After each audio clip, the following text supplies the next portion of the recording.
na traženje prije 4-5 godina. Ceptovih traženje svjedočstva s jednoj osobom prije 4-5 Sve se smatra izraženim.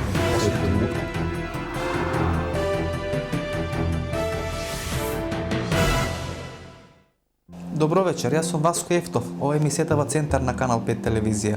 Вие сте на вистинското место, вие сте на вистинскиот канал. Не го менувајте каналот во наредните 50 минути и проверете и самите зошто другите толку многу зборуваат за нас. Во актенташната на македонската дипломатија може да се најде се и се што, меѓутоа најмногу може да се најдат докази дека македонските власти во странство ги праќаат или своите политички пријатели или своите политички непријатели. За жал, денес македонската дипломатија е дебелото црево на сите тие кулинарски и политички специјалитети кои се прават на домашен план. Колку пари годишно на одреден недефиниран начин излегуваат надвор од финансиските текови на Министерството за надворешни работи? Околу 4 милиона и 6 хиляди долари. Тоа е многу пари. Многу пари. На кој начин? Зато треба се. Има околу 10 начини врсти како таму се одливаат незаконски или нерационално пари од буџетот. Има ли многу криминал во амбасадите? Па да ви кажем право, во времето кога со господинот Карапетров покренавме една соопшта анализа заедно со заменикот тогашен министер за надворешни работи Мухамед Халили, откривме дека немањето закон дозволува беззаконие и дека тоа беззаконие во многу случаи во работата на 7-8 амбасади беше на границата на криминал, но не можете да го санкционирате како криминал, затоа што не сте предвиделе прописи како одредени Како најчесто се прави тој криминал? Обично Па најчесто се злоупотребуваат аванси за плата, се злоупотребува репрезентацијата, се измислуваат корисници, се измислуваат фактури. Па имавме случај во една амбасадата да потроши 10.000 во тоа време марки, значи 5.000 евра на миење на автомобилот. Зашто македонските министри за надворешни работи толку сакаат да летат со авиончета на Милошевиќ? Се работи за одредена комплексна поврзаност, за обседнато со неговата величина, или се работи за на многу практична работа, дека има тука еден систем на двојни фактури, преку кој можат и многу парички да се перат и да се вртат? Во право сте и со двете предпоставки, не се шпекулации. Нешто е малку прашање на рейтинг, нешто сигурно има околу математиките и околу сметките за користење. Јас можам само да кажам дека никогаш не сум го користел. И вела дека тоа авионче било многу погодно поради двојните фактури што се можеле да ги правите? Не бе, тука има едно, добро сега, луѓето ќе зборуваат, тука не можеш таа перцепција да ја разбиеш. Ние тој авион го добивавме со две фактури. Едната беше за платите и принадлежностите на персоналот кој го возеше авионот, пилотираше, немавме ни екипаж за тоа. И вторите беа за горивото и аеродромските трошоци кои настанува од нашето користење. Меѓутоа, она што никој не сакаше да го каже тогаш, тој авион беше безбеден и беше без пари. Каков авион да имате, вие повторно морате да го платите персоналот, морате да ги пратите аеродромските такси и мора да го платите горивото. И добро, са Чашуле, за колку ги изнемуваше тие авиончиња од Милошевиќ? По која сума? Имате некој сознание? Чашуле само еден авион, последниот авион што го изнуди, кога отиде за Брисел, имаше важно прашање, тоа 15.000 долари. А претходно Чашуле користеше странски авиони и тие чине од 5, 6, 7, 8 или зависи од колку луѓе ќе патуваат. Обично постои најголем интерес за амбасади кај што се издаваат визи. И се смета дека тука е многу добра една основа да се прават разни криминогени активности. Има можности. Вела дека Чашуле бил доста галантен, одседнал во скапи хотели, користел скапи авионче, не знам авиончета на Милошевиќ, со вредност Чашуле што правил пред тоа не знам. Јас бев таму 3 месеца, Чашуле ме зеде, али ми брзо дојдовме во конфликт.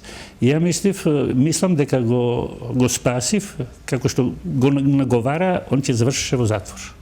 Само ме послуша мене и покрај тоа што се каравме и ги избегна тие. Иначе ја не знам како ќе поминеше.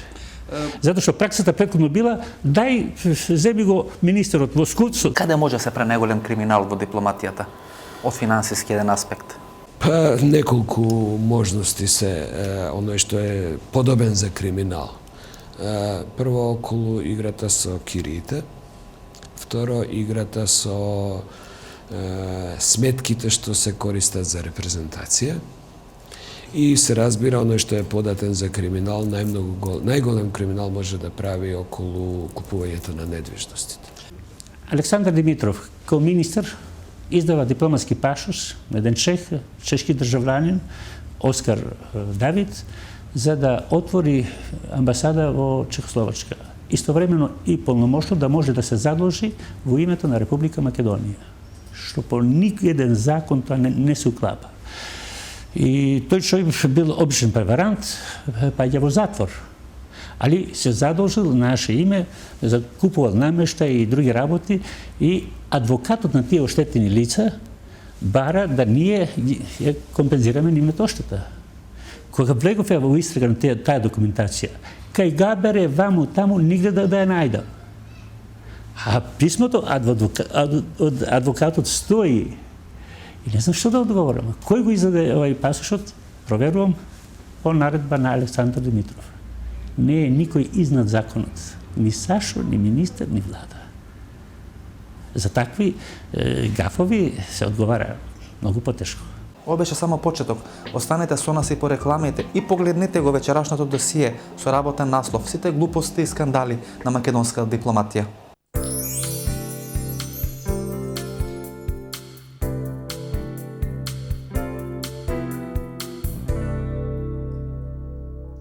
Еден амбасадорски дамин гамбит и една жртва на тешка политичка фигура повторно ги осветлија сите тие приказни за политичката слабокрвност на нашата македонска дипломатија. Наместо да биде носител на едно од 6 изборни единици, председателот на собранието Љупчо Ордановски оди за амбасадор во Вашингтон. На тој начин се ослободува едно сериозно место за човек кој не важеше за политички приврзаник на Владо Бучковски, македонскиот премиер и лидерот на СДСМ, ја користи дипломатијата во овој момент во странство да испрати дел од своите политички противници во внатре-партиските релации. Минатата недела од Тирана амбасадорката Еленора Карамфиловска испрати абер на министерката Митрова дека сака да се врати во Скопје, бидејќи ова емисија која се бави со политичките анализи и проспекции на одредени потези, ќе се обидеме да дадеме одговор зошто сега и зошто е овој тајминг одбран за еден таков потек на Карамфиловска. Како прво, можно е да направила дил со председателот Бранко Царенковски, на кого како на топло лепче му е потребно во своето блиско опкружување да има човек од рангот на Еленора Карамфиловска, кој ќе се грижи за воспоставување на подобри односи како со македонските медиуми, така со дел од политичките и дипломатските структури во Република Македонија. Како второ, можеби се огледува дека политичкиот брод кој ја испрати во Тирана полека почнува да тони и дека сега е моментот кога треба да се фаќат приклучоци на другата страна, можеби со Никола Груевски. Како трето, може се работи за лични фрустрации поради неисполнување на одредени амбасадорски апетити. И како четврто, може би е цепа малку од тоа што претходно го анализиравме. Во секој случај, Еленора Карамфиловска отвара фронт против Илинка Митрева во моментот кога може би Митрева и незината партија се најранливи на политичката сцена. Како вие би го дефинирале феноменот Илинка Митрева? Жена за која најмалку се говори пише во Република Македонија, која воспостави одличен баланс со новинарите, која воспостави одличен баланс со поранешните министри за надворешни работи, не отфрлајќи можноста дека новинарите ги носи премногу на патувања, а поранешните министри па им држи премногу работи во фиоките кои не ги ефектуира. Илинка Митрева безмалку досега беше заштитена како, не знам, личка мечка. Никој всушност и не пишеше нешто премногу за неа. Па најмногу се задржано во министерско место. Министерството за надворешни работи е министерство каде што најмногу се менува министрите. Да, Илинка Митрева тоа го промени. Да, дефинитивно. Феноменот на Илинка Митрева. Која мести министерката Митрева? Ако мислите на случајот со Еленора Карамфиловска, лично мислам дека може би има тука некое местење, во смисла дека и се враќа стари долгови од кабинетот на председателот, бидејќи на него исто така му се местеа афери. Одигра многу грубо према него, сака да го светат на некоја англиска кралица, веројатно. Да, си има долгови кои што има да се ги враќаат и мислам дека пред изборите е многу убав период тие долгови да се расчитат, да имаат поголем ефект. Ја постав тезата од неколку причини. Прво, Митрева важеше за човек кој знае многу добро да се издоговори, да се спазари со поранешните министри за надворешни работи. Во незината фиока веројатно седат документи и докази за одредени глупости, криминогени ситуации, така натаму, како да ги дефинираме веќе не е битно, за разни поранешни министри. Он има апсолутно една мланка поддршка од поранешниот министар за надворешни работи Чашолек, кој без малку се однесува кај најголем фан на Илинка Митрева, најави дека брутално ќе ја истера до крај аферата со господинот Керим, па и тука се сопре и така натаму, што значи дека Митрева досега и со новинарите, и со поранешните министри работеше апсолутно одлично. Прв пат сега доаѓа во ситуација да треба да се брани и мислам дека многу неумешно го прави тоа. Јас мислам дека треба да изсимнеме капа за начинот на кој што таа се справи со бившите министри, за начинот на кој што таа се справи со сите дипломати во министерството и по амбасадите. Вие приметувате дека 4 години има молк, ситуација слична на тоа како во дипломатијата да нема скандали, како се да функционира прекрасно, само успеси се постигнува сето тоа. Јас мислам дека тоа не се должи на реалната ситуација, туку токму на нејзината умешност во тие игри политички да ги нареди картите така што ќе одат во прилог. Дали Митрева ве држи во шах? А со што? Па не ме држи. Па не знам, со одредени сметко потврди, афери, двојни фактури и така натаму.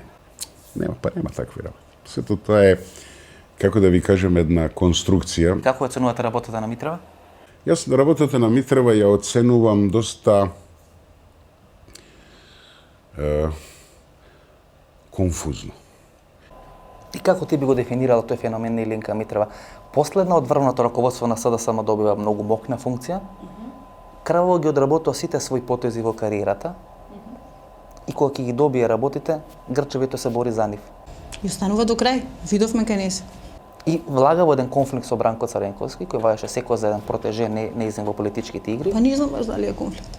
Мислите дека ги имате испеглано сега работите? Па мислам дека последниве неколку чекори во јавноста што се покажа барем дека се заеднички. Дали Цренковски е потребен на Митрева за да победи петата изборна единица, па од тука незиното атерирање и со дел на измените во законот за надворешни работи кои се најавуваат и ќе бидат повеќе во функција на председателот? Може да е некаков пазар во средина. А зошто мислите дека за грешките што ги правите мора некој да ве мести? Не може ли да се помисли дека грешките се ваши и дека нема никој за тие грешки? Значи сакате да кажете дека Митрева толку многу греши што нема потреба некој да ја мести? Не сакам да кажам дека таа толку многу греши, меѓутоа не мора да значи дека некој ја мести, што не е исклучено. Дали тоа значи дека работи добро? Во некој случај да. И ако 10 на години водите надворешна политика, што мислите на некој рейтинг листи, дали Митрева била горе, доле или некаде средина? Па мислам дека никогаш не е била многу горе. Се работи за место кое е најинтересно, министар за надворешни работи, најпрестижно во Република Македонија, со многу големи апетити на луѓе кои сака да се видат на таа функција. Сега сме на некои 3, 4 или 5 месеци од изборите 2006 година и можеме да претпоставиме дека многу апетити ќе се отворат околу тоа место и можеме да шпекулираме, нели? Со веројатност дека и ќе погодиме нешто. Очигледно дека во СДСМ издоминираат две можности, односно два апетити, едниот на Илинка Митрева, ако победат или ако формираат влада, достани понатаму министар за надворешни работи, и вториот апетит на Дејан Мицковиќ, сегашниот главен човек на ова влада во македонски телекомуникации, еден од најблиските пријатели на Вучко, кој се гледа на таа функција. И многу смета дека дел од аферите кои на Митрева се пакуваат, можеби се пакуваат од некоја таква кујна. И втората да речеме структурата на ВМРО ДПМН, кој ако дојат на власт има три можности, не знам, Никола Димитров од Вашингтон да се врати со истек на мандатот да биде министар за надворешни работи со помали шанси, втората е Љубиша Јоргиевски и третата Срđan Кирин, поранешниот министар за надворешни работи, кој денес е во одлични односи со Груевски. Што по вас може да испадне како проценка точно? Многу е тешко да се каже, бидејќи многу е тешко да се предвиди исходот изборите. Може да имаме голема коалиција и тука ќе паднат претпоставам тешки пазарења. Таа функција е вака репрезентативна, меѓутоа реално не мислам дека е многу пожелна, бидејќи не носи многу пари, освен што носи слава, нели, и носи имидж. Обично на таа функција се местат луѓе кои што сакаат да продолжат потоа во кариерата во насока да се кандидира за претседател или така. За мене лично втор мандат за Илинка Митрева мислам дека би било премногу. Дали имате чувство дека Митрева всушност е минирана внатре во редовите на СДСМ и дали е ваша проценка ако победи СДСМ Митрева ќе биде повторно министар за надворешни работи? Па не мислам дека е минирана, мислам дека добро плива во редовите на СДСМ. Зошто Илинка Митрева не расчистува со Керим? Мислите дека Керим во меѓувреме стана многу силен, контролира неколку дневни вестника во Република Македонија и од таа позиција може да се пазари со власта? Тоа треба неа да ја прашате. Треба неа да ја прашате, господја Митрева, или како што она изјави дека е предадено на надлежните органи. Тоа би било, секој мој одговор ќе биде само предпоставка или шпекулација во која не би сакал. Јас моето го завршив. Комисија имаше, формирана беше комисијата, дојде наот, имаше одговор и сето тоа после каде заврши на вистина не ми е познато.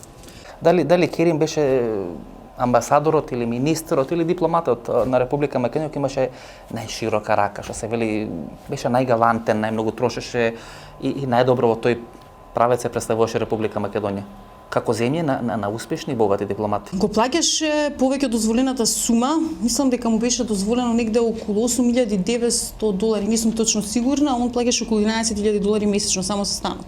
Се жалеше дека станот бил мал, дека не можел да прави приеми во него и дека единствено со $8,900 можел да најде зграда, односно стан на Ground Zero, само што се случи 11 септември тогаш. Беше многу невкусно. Остана таму до крајот. Колку пари се перат од буџетот на Министерството за надворешни работи во тек на една година? Може да ги класифицираме во некои 2 или 3 групи како тоа отприлика оди? Прво, се купува стан и се дава под хипотека во банка, се зема кредит. И со парите што ги примат од Министерството за кирија, во вид на ануитет се отплатува станот. И кога ќе заврши мандатот од 4 години, 48 месеци, се исплатува комплетно станот и му останува собственост таму кај што службува. На амбасадорот? На амбасадорот или на дипломатот, не мора да е. И има такви примери? Има. Кој има така стано и купено? Па, јас морам да не сум бил, многу кратко време бев, само 3 месеца да одам да проверам. Меѓутоа индикации имате? Има индикации, има во Страсбург човек земено стан и кој го издава под кирија, така да покрај сета уштедевина. Е масовна појава, господин Карапетров, тоа? Па е. Е масовна појава. Масовна појава и затоа таа тепачка кој да се дограби до дипломатско место во странство. Сите тие оние привилегии што се не знам без царински увоз на автомобили, не знам без царински увоз на ова или без царински увоз на она, разни деловни сделки кои се прават тамо колку тоа е масовна појава во министерството, посебно во тие дипломатски представништва. Видите, средствата се одливаат од буџетот на незаконски начин преку купување станови. Надокнада за брачен другар. Брачниот другар тука зема 20% од платата на функционерот, дипломатата. Ако он има $3,000, тоа е $600 прима жената седи тука. Ако некој од дипломатите Да. сака да заработи одредени пари на чесен или нечесен начин, дали во амбасадите може да заработи, дали може да се врати на крајот на мандатот, не знам, побогат за автомобил, министерството може. За побогат за стан, да речеме, не знам, кола или некои $100,000 на некоја сметка. Видите, таму криминалот или незаконското трошење се врши на два начина. Преку институциализација на некои форми, например, платите. $3,500 плата на амбасадор во Белград. Па тоа е едно мало богатство. Просечно платите на амбасадори во светот се во коефициент 1:5 према средната плата, просечната плата во таа земја. Ако е во Србија, Црна Гора, просечна плата €300, амбасадорот може максимум да прими коефициент 1:5 €1,500. Дали ви имате некој извештај подготвено за се тоа? Како да немам? И кај е тој извештај?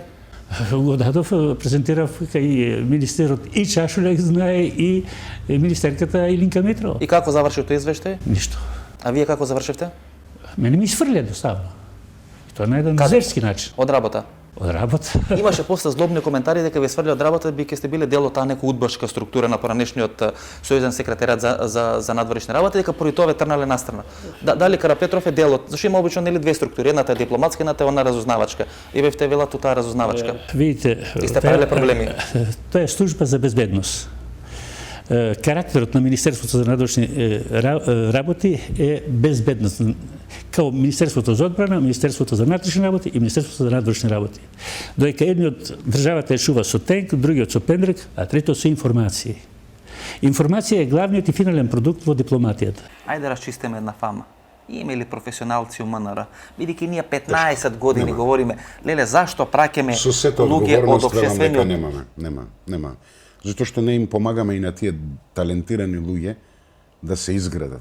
На уште други поталентирани да влезат. Професионалците у МНР се фатени со гејши снимени, праќале покани кардиналите на приеми да дојдат со професионални. Тоа не се професионалци. Се тепаат со возачи пред амбасади. Знаете што, тоа не се професионалци. И што со нив? Меѓутоа, зад така наречениот Тие го професионализам... трујат амбиентот. Така е. Зад така наречениот професионализам треба да се сокрие неспособноста и немоќта. Ристо Никовски, една интересна појава во македонска дипломатија, прв државен секретар некаде пред 15 години, подоцна пратен во Велика Британија, па вратен со истечен мандат, па пратен во Албанија и така натаму. Подоцна повторно државен секретар, пензиониран, па излечен од пензија, пратен во Москва и сега повторно пензиониран. Што е Ристо Никовски случајот? Интересен за одредена истрага кој вие сте правеле во министерството. Видите, Ристо Никовски е еден од најслабите дипломати кои беа во министерството за надворешна работа во Белград. Значи во старо министерство. Он имаше просто ембарго да службава во Европа или во Америка. Во поранешна Југославија. Во поранешна Југославија. Да. Никовски не поседува дипломатска политичка култура. Јас ќе ви кажам неколку примери. Он одбива да појде на инаугурација на председателот на Албанија Алфред Моисеју. Кој тоа му го дозволил? Кој протокол? А зашо одбил? Од него познати причини. Јас тогаш сугерирав на Чашуле веднаш да го врати. За таков гаф се враќат. Дали Никовски има направено некој финансиски криминал? Видите, ја констатирав таму и поднесов пријава, односно предлог да се покрене комисија тоа да испита. Јас се сомневам, али не можам да тврдам, зашто он изнајмил простории за амбасада во Тирана за $7,000. Месечно? Во ниедна земја во Европа ние таква кирија не плаќаме.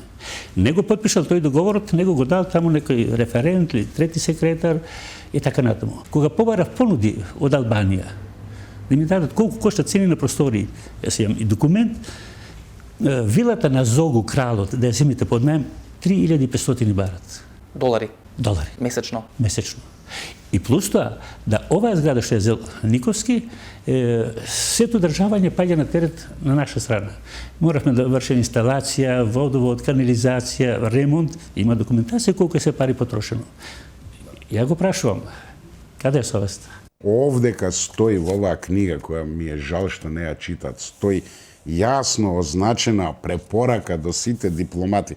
Дипломатијата е колетанеа, збир на искуства, каде што вели не можете да лажете. Наспроти перцепцијата за дипломатите, главно правило во дипломатијата е не смеете да лажете и вашиот став мора да се верификува. А нашата работа како дипломати е да го објасниме и да го направиме прифатлив. Имаме добра дипломатија? Со исклучок на поединци. Габер, откако е отповикан од амбасадор. А зашо е отповикан? Отповикан затоа што он не го дочекал господин Стефан, кој беше таму за 25 мај, денот на браќата на прославата. Го заборава поглаварот на аеродром сам да се снаоѓа. За таа таква грешка се враќа амбасадор и никој пат повеќе во животот не му се дава шанса таа грешка да повтори. Што направи Габер во Рим? Друго? Габер во Рим не ми дозволија малку да тоа писмено го дефинирам. Ја напушта резиденцијата, али одговорен е за тој, он да требало да обезбеди резиденцијата, да се очува имовината во резиденцијата, додека дојде нов амбасадор. Таму се оставени прозорите отворени. На силен дош све се уништило. Намештај, мебел и така натаму и така натаму. И кога доаѓа новиот министер, господја Мери Мерушани, ја сместуваат во еден хотел, апартман, кој се плаќа $5,000 месечно, а кирија за резиденцијата $6,000 месечно. И колку трае? И тоа трае повеќе од година дена, а може уште и ден денеска трае, не знам, додека ја бев преку една. И штетата изнесува преку $50,000. Собственикот на зградата што бара. Ја барав тоа, да покрене постапка министерката, да се тоа раши се. Кој е за тоа виновен? Од Габер, од таа функција, поставен за државен секретар во министерството, што не го ослободува од одговорноста да се погрижи да види кој тоа го направил и зашто. Дали дипломатијата не е приватизирана и политизирана? Да. Дали Филип Петровски е најдобар доказ дека е политизирана дипломатија? Не. Јас не сум најдобар доказ, затоа што мислам дека основната премиса, предпоставка е погрешна. Дали Куманова раѓа добри дипломати? Тоа не можам да знам, бидејќи 15 години не живеам веќе во Куманово. Беше пратеник? Да. Значи, човек кој е талентиран за политика, кој ветува и оди за конзул во Њујорк. Зошто? Мистерија. Па да, навистина ми е мистерија. Зошто? Па имаше одредени работи кои што се случува во ВМРО ДПМН кои што мене не ми се свиѓа во тој период. Така што некој мислел дека е награда во прашање. Јас веќе објаснив со еден збор, можеби беше изгон. Понатака не би сакал да навлегувам затоа што уште не е поминато доволно време. И што правеше во Њујорк? А времето ќе ги открие сите перспективи. Освен што удараше визи, што правеше друго Њујорк. Затвараше, отвараше кафани, се возеше со мотор и така не можам ова да го прифатам и мислам го одбивам со индигнација. Нити сум затварал, нити сум отварал кафани, нити сум се возел со мотор. Работев во генералниот конзулат и не сакам да го чувствувам муабетот дека се бранам од некој или дека нешто се ставам у ситуација дека покажувам дека не сум виновен. Можам само да кажам дека работев со голема гордост како генерален конзул. Работата не е комплицирана како што некој сака да ја представи како баук. Меѓу другото, печати, визи, екстрадиции, смртовници, државјанства и така. Дали бевте вратени под притисок на американците? Дали американскиот амбасадор или американската администрација или како да ја наречеме таа структура извршила притисок врз Илинка Митрева да ја врати пред време поради глупостите кои сте ги правеле во Њујорк? Јас глупости не сум правел и уште еднаш ќе ви кажам дека на такви прашања веќе сум уморен 5 години да одговарам. Мојата работа ја извршив професионално, меѓутоа бидејќи излагате во јавност со тези дека дипломатијата политизирана и дека не професионална, затоа ве прашам. Ќе се обидам да ви одговорам. Да. Јас мислам дека америчкиот амбасадор во Скопје беше грубо злоупотребен од страна на Министерството за надворешни работи за политичка пресметка со политички неистомисленици во Министерството за надворешни работи. работи. Дека немаше депеше од американците до Митрева да ја врати? Мислам дека немаше. Имам погледнато, имам видено. Тоа вие го мислите, јас мислев дека треба кога ќе завршам со дипломатска активност да ме повика некој во Министерството на завршен разговор. За жал во ова министерство кое што го води Илинка Митрева не постои таква процедура, не постои завршен разговор и за мене се уште останува мистерија зашто сум вратен, освен што ги знам политичките мотиви на Илинка Митрева. Филип Петровски во Њујорк, неколку афери, лумпување по дискотеки и набавката на BMW сребрено боја со 3 врати, се сеќавам на информацијата. Многу беше лут после објавувањето на информацијата.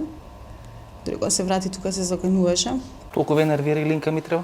Не, мене Илинка Митрева не ме нервира лично, меѓутоа како представник на нашата држава, како МНР, односно министер за надворешни работи, сметам дека македонската дипломатија води во сосема погрешна насока. Дали води хајка Митрева против вас? Илинка Митрева не води хајка, мислам дека она се занимава со некои други работи. Хајката се водеше пред да ме вратат од Њујорк. Од тогаш понатака си води политика како да постави своји партиски кадри. Дали вие би воделе хајка против Митрева ако победите на следните избори? Хајка не може да се води, меѓутоа треба да се прави реформа во МНР. Добро, кај живеете вие? Па ние во држава имаме 15 години само хајки од ден на друга страна. Јас не живеам од тие 15 години. Јас имам свој став за Министерството за надворешни работи. Тој став произлегува како последица на размислување на повеќе луѓе кои што се стручни на таа тема и мислам дека во Министерството не треба да се води хајка, туку треба да се прави реформа. А таа реформа значи отпуштање на минимум 50% од вработените во МНР. Дали вие се страмите за одреден гест или одредено кадровско решение за испраќање во дипломатија во форма на амбасадор или на форма на конзул? Тука сум среќен, не против никого. Не подпаднав под притисокот, дури едно испраќање го заправ, бидејќи сметав дека не е добро. Но се срамам од дефекти. Еве ќе ви кажам сега, пред да одиме на луѓе. Границата требаше да се брани. Јавноста и председателот тогашен, што е една крупна негова стратешка грешка, сака да го спречат министерот, тоест ме, да зборувам во Советот за безбедност. Иако пред тоа се договоривме да одам. Јас одам во Советот за безбедност да ја бранам границата и да депонирам инструменти за таа граница, значи спогодбата со СР Југославија. И гледам, бидејќи ме научила новинарската и дипломатската професија да проверувам се пред да тргнам на разговори, во преговорите морате да бидете обезбедени од сите страни. Дај да го видам документот, гледам на насловната страница на англискиот превод како инструмент треба да се депонира, стои спогодба меѓу нашата држава и не стои името на другиот чинител. Кога го гледам тоа, ми се крена косата. Пазите, тргнати сме нека Обединетите нации. Нашата канцеларија е на 100 метра. Одиме пешки до таму. нашата амбасада во Њујорк. Пеш, го гледам ова, викам, јавете во Обединетите нации, лошо ми е нешто заради промената на времето, се враќаме назад. Со Керим работевме цела ноќ да го поправиме преводот, да го приличиме и да го однесеме. Не да се срамам, него и денеска ми е грудка во грлото како може после, тогаш бевме 3-14 години, држава, како може такво нешто да се случи во државна институција која живее од тоа. Тоа е, например, еден од дефектите што ни се случуваат за тоа што не успеваме да изградиме концепт како да создадеме дипломати. Случајот Славко Милосавлевски. Тоа е еден многу интересен случај со купување на стар антички мебел во Србија, во Белград, која цифра достигна некои 100.000 марки или евра, веќе не се сеќам. Таму има повеќе работи. Под знак прашање се поставува за тие пари зашто е купена таква зграда. За преку 1,5 милиони марки и не знам што, а зграда која е под заштита на законот, приземна на еден спрат, која не се дозволува, ама тоа е скучен еден простор. Не се дозволат интервенции, значи никакви. Нити интервенции, нити доградба, ни ништо, а се купува као собственост. За Република Македонија. И ја не ги видов конкурентните понуди за зграда за амбасада во. Што се однесува до намешат? Таму е купен еден тросет, 2 фотели, една масичка, една мала комода за 120.000 марки. Му испратиле на продавачот негде околу 102.000, не ме држите за збор, 98.000 марки му испратиле. Јас кога дојдов, доаѓа купувачот да бара кај мене 22.000 марки. Ја викам по кој основ? И кажува дека еве ја тоа продадов. Проверив, видов. Кога видов, ја му дадов контрапредлог. Ајде ние тој истина мешта да продајме за 60.000 и од тие да ти продајме од тие пари одма $22.000 ти дадов. Тоа е труд, он не може ни да се репарира, ни да се реновира. Намештото е таму. Може да го видите и денеска и утре да се снимите. Кога најмногу се чувствувала посрамотена од нашата дипломатија? Дали има моменти кога си рекла Леле Јовановска, каде дојде, овие луѓе не представат надвор во светот? Најпосрамена, мислам дека за мене најскандалозен беше случај со Адеми, именувањето на Адеми за амбасадор, откако нормално се најде на црната листа на САД. Тоа за мене беше сигнал дека на нашите кандидати за амбасадори никој не им ги проверува биографиите, дека практично тие се испраќаат без безбедносни проверки на досиејата, банкарски сметки, здравствени, било какви аспекти. Филип Петровски е втор човек во Комисијата за надворешна политика на ВМРО ДПМН. Можеби, ако не бидете министар за надворешна, ќе некој функција. Нема да бидам сигурно. Ќе бидете човек што ќе има некој влијание врз надворешната политика на партија. Дали, ако имате било каква функција, би го пратиле и би гласале за амбасадор во Кина за Ѓорѓе Ефремов, кој издаде со предлог за поделба на Македонија, и дали би го пратиле повторно Димитар Димитров во Москва, центарот на словенството, а човек кој се декларира како бугарин. Видите, не можам личните ваши квалификации да ги коментирам. Само пренесувам тези изнесени во медиумите изминатите 10 години. Можам да ви кажам една работа, што се однесува до македонската дипломатија, бидејќи насловот на емисијата, колку што разбрав, е таков. Мислам дека главниот проблем во македонската дипломатија не е политизираната дипломатија, бидејќи ниту една дипломатија, ниту едно министерство не може директно да се ослободи од политичкото влијание и не е логично, затоа што одредена партија доаѓа на власт да спроведе своја програма и мора да има политички експоненти. Дозволете да се дали може да биде амбасадор некој што не се сака државата или што смета дека има поинаков корен од тоа што граѓаните го сакаат? Господине Ефтов, ќе ги прашате тие двајца луѓе што ги именувате. Јас ве ценам вас и затоа ве прашувам. Јас не сакам да зборувам во името на другите и не можам да кажам дали некој ја сака или не ја сака Македонија. Имаше една непријатна епизода која беше пласирана во медиумите дека вие со господинот Попов сте заминале во Грција, во Атина да соберете дел од издавањето на визи за да може Чашуле да замени во Америка. Сте имале тешка сообраќајка и било скршено тоа ауди службено. Точно ли е тоа? Видите, точно е тоа, али треба се знае историјата на тоа. Аферата беше јасна, снимало пари во Министерството за надворешни работи, а министерот морал да оди во Њујорк. Како да оди во Њујорк? Ќе се земат парите од консуларното оделение во амбасадата што ја има во Атина. Кој да оди?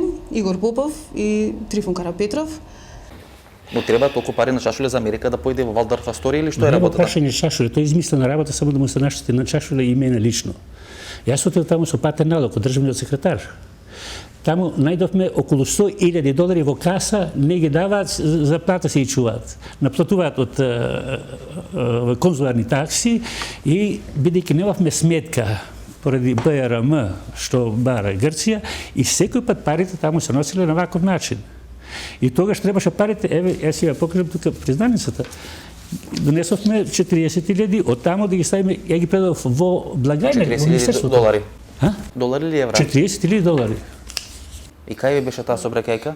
Кај беше собрекајката? Собрекајката беше на територијата на Грција, пукна гума, Попо возеше, беше со мене, и тоа дојде комисија, све е легално, све. Аудито искршено. Аудито било тотално хаварисано. Па тоа беше и старо ауто, неочувано претходно. И му стигнали на чашуле тие пари, пошто важеше правилото дека тоа е со многу широка рака кога треба да се одбират хотели и пространство, не знам, Риц во Париз или Валдорф Асторија во Њујорк или слични работи на тоа. Му стигнале пари, очигледно затоа што отиде во Њујорк, тогаш беше амбасадор таму Срđan Кирим, завршија што требаше да се заврши и се врати назад. Јас вратив најмалку 6 или 7 луѓе заради злоупотреби или криминал или несоодветно однесување, тоа не го правев јавно, не свикував пресконференција. А зошто најчесто ги враќавте, поради какви криминали? Па имаше некои фатени за кражби, имаше некој шверцувал луѓе во багажник, некој печатеа визи, штанцува и така. Кои се тие луѓе? Ќе се откријат. Па знаете дека ние кажуваме нивните имиња се фрла дамка и сенка на сите професионалци. Не би сакал тоа, бидејќи пак гледам сега некои се унапредени. Се нешто во дипломатијата или се нешто во министерството? Па некои што беа вратени се унапредени, а некои не се веќе.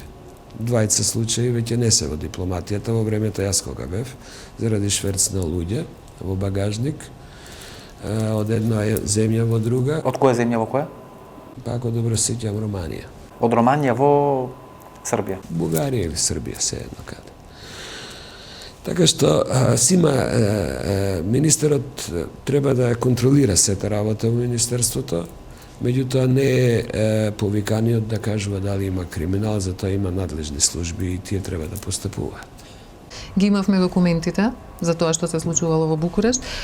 Само се случи една работа што тогаш нас барем овде во Дневник не зачуди, што Министерството застана на негова страна.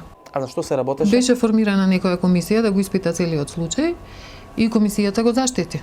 И после тоа амбасадорот Зашов, јас не сакам да ја поценувам неговата работа како дипломат, дека не знам како лошо работел, меѓутоа после оваа афера амбасадорот Зашов беше поставен на некое место во МНР за обука на млади дипломати. Он купува Мерцедес стар преку 20 години за $1,500. Ти ви покажам документот, тука го носам. Тој Мерцедес и ден денеска пред амбасадата стои како старо железо. А аудито службено од амбасадата го купува за себе како лична собственост и тука го има регистрирано и денеска го вози. За колку го купува? За $4,000. Али претходно ремонтиран. Поправен. Поправен, мислам, на капитална. Ја одма покренав постапка тоа да се испита. А освен тоа, сите пари што доаѓале, некои финансиски малверзации од Министерството доаѓале на негова сметка и од таа сметка се префрлувале на сметка на амбасадата да се исплатат трошите за амбасадата. Таму се поминати преку $500,000, од кои каматата припаѓа најверојатно, викам, штета што ме повлекува, на човекот чија е сметката. Камата да е 2 до 3%, се веќе многу пари. Видите, нека пак не се работи за пари, нека се и $5. Македонија на тој начин нема да биде научна. И тоа е флека во карактерот на човекот кој не дозволува да биде дипломата.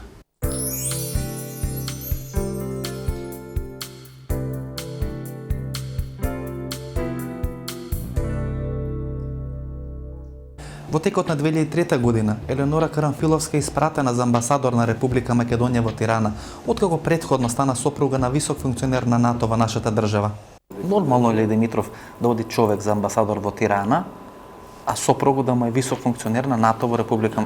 Дали е нормално, чисто да ве Според прашам? мене не е нормално, но така одлучиле. Неколку дена пред тоа дојде Карамфиловска, Елеонора, која идеше од време на време така, еднаш неделно, како надворешно политички советник на председателот Глигоров тогаш. И таа ми изнесе една верзија дека американците преферираат кандидат на ВМРО да биде господин Трајковски и дека многу ќе му помогнат тој да биде избран. Јас за Трајковски таа година чув. Пред неколку месеци пред тоа, кога беше кризата косовска, малку бев изненаден. Но бидејќи па таа беше доста блиска со луѓе од амбасадата, ми се поверува дека така нешто ќе биде. Кон средината на 90-тите години, Љубица Ачевска беше избрана за амбасадор на Република Македонија во Вашингтон. Многу имена сметат дека лошите кадровски решенија во нашите амбасади почнуваат токму од тогаш. Керим, се договоривме да се видиме во Белград на аеродромот и тој ми го даде телефонот и адресата на Љубица, која тој ја запознал не знам по какви патишта, која има канцеларија, има некоја фирма во врска со нафтените компании на Средниот Исток и дека таа може да ни врши одредени услуги за контакти со американската влада. Во своите мемуари, поранешниот македонски премиер Никола Клюсев е првиот од високите владини функционери кој проговорува за бизнис контактите на Ачевска во Њујорк.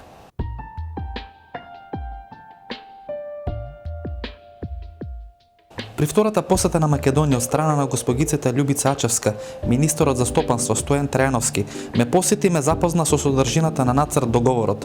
Во еден од неговите членови стои дека за наплатувањето на нашите поборувања од Ирак во износ од $300 милиони треба да се платат 10% провизија за услугите на консултантската фирма Gulf Enterprises, представувана од госпогица Љубица Ачевска. По читањето на договорот, веднаш реагирав кај министерот. Како е можно да се наплатува толку висока провизија за услуга за голема сума пари? Тоа реагирање го искажав и кај председателот Киро Глигоров. Тој лаконски ми одговори: нека понуди министерот некој понизок процент, да речеме 8%.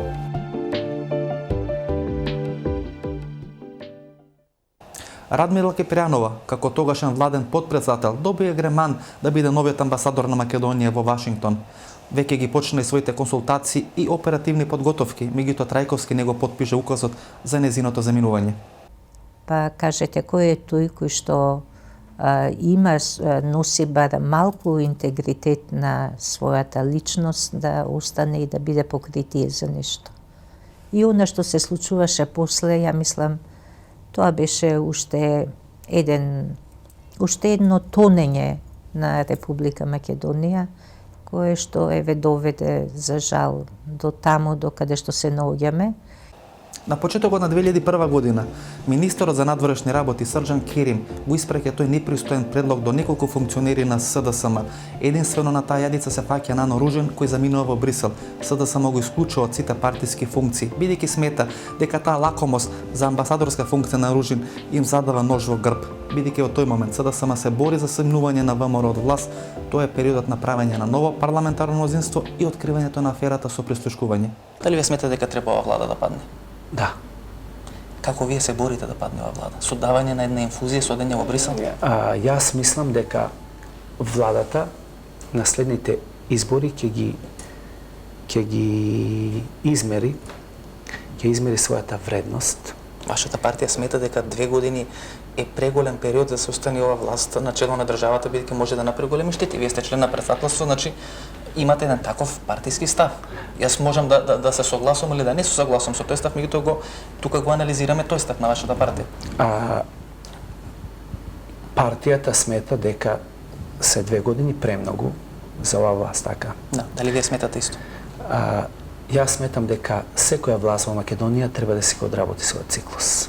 На заедничка пресконференција во Скопје во присуство на својот македонски колега, тогашниот грчки министар за надворешни работи Теодорос Пангалос, ги нарекуваше новите на Македонската асоциација Виножито дека се хомосексуалци. Не почувствува како македонец дека треба да реагираш? Не, затоа што ако реагирав ќе беше еден во мој стил, тогаш ќе беше еден многу голем дипломатски скандал, а времето покажа дека за 2 или 3 недели после тоа господинот Пангалос ќе престане да биде министер за надворешни работи. Пораката на една од службеничките во нашата амбасада во Вашингтон, наместо да заврши во електронската пошта на амбасадорот Никола Димитров, завршена на сосема друга адреса во Германија, на адресата на еден бугарски државјанин, исто така Никола Димитров. За Дневник најпопуларна беше аферата со амбасадорот Никола Димитров. Не беше моја, меѓутоа, еве, сметам на Дневник. И мислам дека успешно ја истеравме работата тогаш. Ми беше нормално да биде провален на таков имейл на таков висок функционер на државата во една приватна кореспонденција? Не, далеку од нормално. Далеку од нормално. Мислам дека таа афера тогаш ги покажа всушност системските грешки во министерството. Поранешниот наш амбасадор во Словенија, сега угледен професор Димитар Мирчев, кој толку многу говори за состојбите во нашата дипломатија, заборави дека кардиналите во Ватикан немаат сопруги, за приемот по повод денот на Кирил и Методи, тој на тој прием ги покани сопругите заедно со се кардиналите. Мислам дека таа беше една симпатична афера. Веројатно тоа се должеше на нашето тогаш уште непознавање на протоколите во дипломатијата. Беше малку поголема грешка од тоа, морам да признаам. Меѓутоа беше симпатично, не беше многу штетно. Амбасадор што ја акредитирам во Ватикан, прва работа што треба да знае дека кардиналите немаат жени, немаат жени, мислам.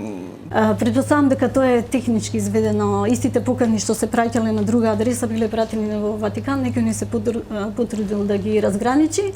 Практично механички се праќале поканите без да се размисли на која адреса. Нападот на американската амбасада во Скопје пролета 99 година, еден ден после почетокот на НАТО бомбардирањето на Србија. Всушност, во целата историја, сите демонстрации биле неуспешни во обидот да се влезе во некој од американските амбасади. Успешни биле само две, ова во Скопје и она демонстрација во Иран, кога начело на државата доаѓа ајатолохот Хомеини. Јас проценев дека нешто не функционира во хиерархијата, во давањето, во споредувањето на командите и се упатив на лице место, преку задната страна на амбасадата со помош на ПП единицата, значи со пошол на високи скали, влегов во амбасадата и внатре. Тогаш се создаде една голема паника кај амбасадорот Хил, кој што веќе комуницираше со војската на Америка и бараше помош и една единица тргна во насока да обезбеди мир и така натаму околу амбасадата, што беше многу ризичен настан. Ја дадов тогаш спротивна насока да нашите единици, пошто беа во огромен број, да спречат движење на било какви единици на НАТО. Значи можеше да настане судир и тогаш имаме разговор со Хил и јас му гарантирав дека се под контрола, бидејќи објективно беше таква ситуацијата. Дојдоа посебни единици, специјални единици и немаше шанса веќе никој да влезе внатре во амбасадата. Беа безбедни и тие беа време на минути кога може да настане инцидент од тешки размери со многу тешки последици. Доаѓаа хеликоптери, надедува амбасада, но сепак на крај ја прифати сугестијата Хил дека е безбедно и така завршиме. Целиот тој спектар на една дипломатска несериозност и кусогледост околу нашето признавање на Тајван. Знаете, да се фрлаат 100 кила пердови и после човек да се отепа да ги исфати тие пердови да ги собере во вреќе е многу тешко. Тајван беше извореден проект кој ја возможуваше на Македонија и затоа беше таа така наречена, би рекол, фиктивна милиарда, но не милиарда во торбичка или во кеса или во кеш. Па гледате, ми беше прифатливо затоа што прво тоа беше основа на коалицијата, затоа што пред да го правевме тој кажа дека ние единствено што бараме е оваа идејата со милиарда долари да ја овозможите. Јас реков да. После кога бев запознаен, ми беше прифатлива затоа што таа приказна има вслушано. Нашата лоша проценка дека нашиот прием во Обединетите нации со името поранешна Југословенска република Македонија ќе трае само 3 месеци. Тоа го изјави Глигоров веднаш по реализацијата на целата таа активност. Јас се сеќавам дека ние директниот пренос, се сеќавам на тоа се сеќаваат и други, директниот пренос од Њујорк го гледавме во просториите на СДСМ, 10 луѓе од раководството заедно. и на телевизија, во старите простори, во сегашната влада. И после тоа отидовме во Три бисери да прославиме со вечера. Сами бевме таму. Немаше никој. Го викнавме Славе Димитров од дома да дојде. Ѓоко Спасов, мој пријател, го викна за да дојде да направиме малку пеење, Ханџиски пееше, нели? И така прилично се прослави како на страв малку. Многу дипломати кои денеска се во дипломатски фрак би биле во предградието на Скопје во дела со штрафти. Ако се водело сметка, тие се огромни штети што се прават во тоа министерство. Ова беше емисијата во Центар, сум Васко Ефтов. Гледајте репризат утре во 13 часот. Гледајте недниот вторник во 20 часот и 15 минути. Пријатно вечер, Македонијо, каде и да си.